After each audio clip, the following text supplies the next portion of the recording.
Paris. This cultural heartbeat is a city of dreams. A cultural intersection of incredible architecture, historical relics, museums, bookstores, and culinary perfection. The city of love is full of passion that makes you realize that the key to life might actually be to slow down and take it all in.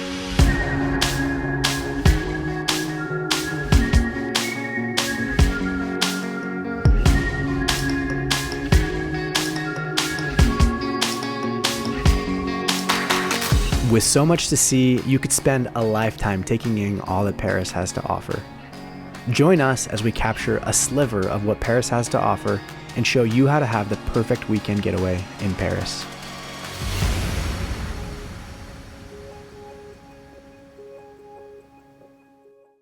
Jason and I traveled to Paris in November. While a bit cooler and known for its winter rainy season, we got a fantastic deal on airfare from the US and found that this was a great time to avoid the crowds at the world's most popular sites.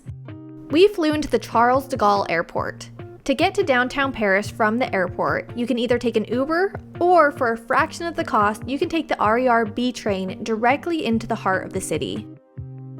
We opted to stay in the Latin Quarter due to its location, lively atmosphere, and generally more affordable price point. Some of our other personal favorite arrondissements we would recommend staying are the 7th arrondissement near the Eiffel Tower, or in the Montmartre in the 18th arrondissement. After checking into our hotel, we walked the streets a bit and got our first delicious crepe in Paris before heading to bed after a long day of travel. Ready to explore the city together, we woke up early so we could pack in as many sites as we could in our short time. We began our day walking to Notre Dame. On the way, we stopped to get a pastry for breakfast at one of the many bakeries along the way. Since the fire in 2019, the Notre Dame Cathedral is still under reconstruction, and so unfortunately we weren't able to go inside. But we appreciated the beautiful Gothic architecture nonetheless. Pictures never do the sheer size and magnitude of this cathedral justice. Our next stop was Sainte-Chappelle, which we arrived soon after they opened. Unfortunately, we learned very quickly that this is a location where previously booked timed entry tickets are a must. A bit disappointed we didn't get to see the inside of Sainte-Chappelle, we headed to make our timed entry tickets at the Louvre. If you have the ability, we would highly recommend booking your tickets for activities in advance, as you can waste hours of time waiting in lines even in the off-season. We did the Masterpieces audio tour, which we would highly recommend.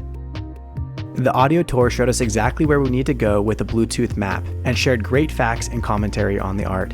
It takes around 2 hours and is a fantastic way to optimize your schedule while ensuring you see all of the major pieces. We absolutely loved walking through and seeing the bucket list art pieces such as the Mona Lisa and the Winged Victory sculpture. As we were leaving, we took a quick snack break to enjoy our first Lotte macarons, which were delectable.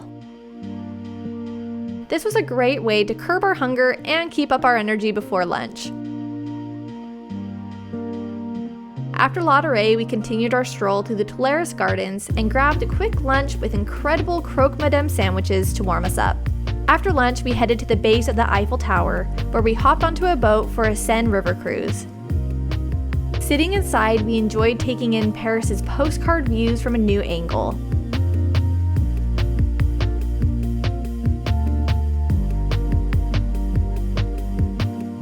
This was a relaxing way to take in the rainy sunset together, and we couldn't help but feel like we were in a fairy tale as we glided through the water and took in the essence of Paris from the boat. After the cruise, we took a few minutes to admire the Eiffel Tower before hopping onto the train for our final activity of this jam-packed day, to experience the darker side of Paris with the Catacombs.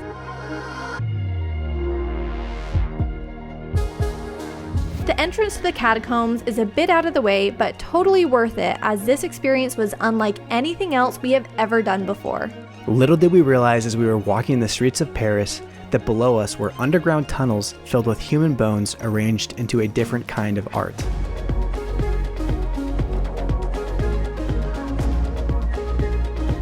In the 1800s, the limestone quarry tunnels were turned into ossuaries to solve for Paris's overflowing cemeteries. number of wall that they reinforced, the person who did it, and the year they did it. Wow, 1847. 1847. The tunnels are filled with millions of Parisians' bones, which was mind-boggling to even comprehend. With an odd mixture of macabre fascination and beauty, Rachel and I didn't really know how to feel as we walked through. That said, the catacombs are definitely something we'd recommend you experience for yourself. Ready to ascend back to the living, we climbed the steps back to the rainy streets of Paris. As we walked around the darkened city, we found the perfect way to warm up with a cheese fondue dinner.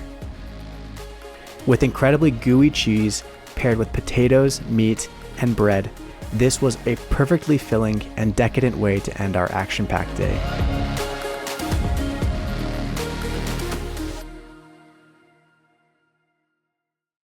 We awoke early the next morning, ready for another full day exploring. We hopped onto a 40-minute train to take us outside of the city of Paris to explore the Palace of Versailles. As soon as we approached the Palace of Versailles, we were struck by the immediate appearance of opulence with its grand entrance, massive size, and golden gates.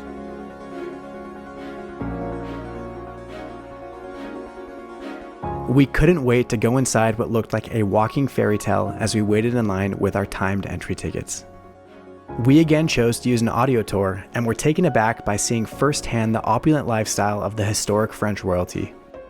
Filled with innumerable rooms, artwork, beautiful furnishings, and of course the iconic Hall of Mirrors, it felt like we were taken right back into an era of unparalleled grandeur and luxury.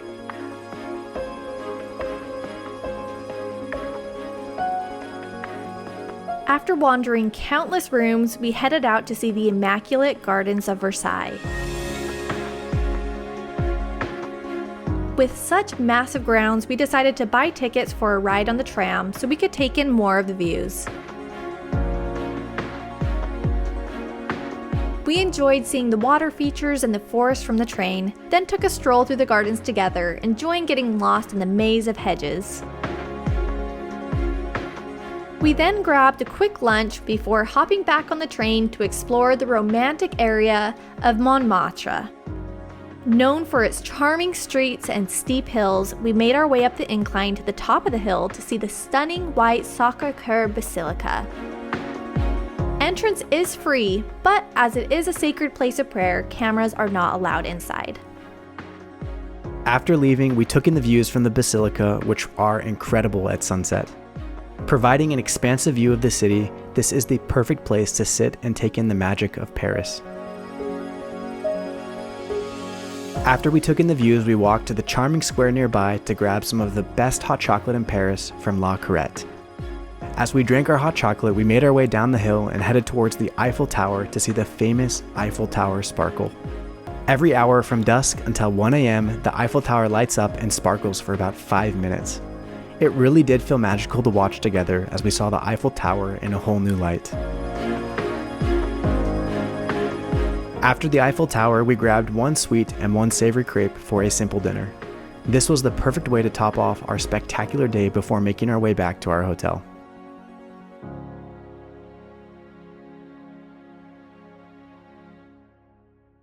On our last day, Jason had a work conference to attend, so I took the majority of the day exploring Paris solo. I began with a quick walk to the Luxembourg Gardens. Inspired by the Boboli Gardens in Florence, Italy, these gardens are gorgeous. With some unexpected sun, this was the perfect way to start the day. After the gardens, I walked just 10 minutes down the road to breakfast at Les Deux Magots.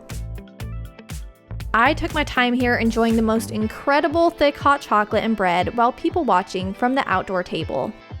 Sitting outside and enjoying a meal while watching the people and cars go by was one of our overall favorite ways to take in the atmosphere of Paris during our trip. After breakfast, I made a stop at the French pharmacy for some new skincare before heading over to the Musee D'Orsay.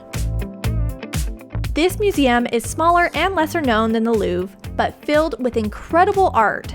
Everything from Impressionist and Post-Impressionist paintings from artists such as Van Gogh, Degas, and Monet, sculptures including the Thinker, Art Nouveau and Art Deco period furniture, And not to mention the museum's beautiful architecture, as it was previously a train station. For a few hours, I wandered the museum, taking in all the historic art. It was a perfect solo activity to go at my own pace before letting my hunger get the best of me as I headed across the street for a quick pasta lunch. After lunch, I headed to Rue de Rivoli to experience more of the Paris charm and check out some French shopping along the street. After shopping, I met up with Jason for dinner at Le Bar des Prés. This restaurant was recommended to us by some of our local Parisian friends, and it did not disappoint. Although it was on the more expensive end, it was absolutely worth it as the food was spectacular. With delicious sushi, a great atmosphere, and kind hospitality, it was the perfect way to end our night and our time in the incredible city of Paris. As we headed back to our hotel, we realized just how quickly our weekend was coming to a close. As we looked back, we realized one of our favorite activities was simply walking the streets together and taking in the atmosphere and beauty around every corner. With so much culture, history, and art of all forms packed into this stunning city, it is easy to see where it gets its nickname of the City of Light. Paris truly shines bright as a hub of cultural brilliance, and we are again grateful for the opportunity that we had to experience it together. As always, if you have the opportunity, we couldn't recommend enough taking a trip to Paris to experience all that it has to offer for yourself.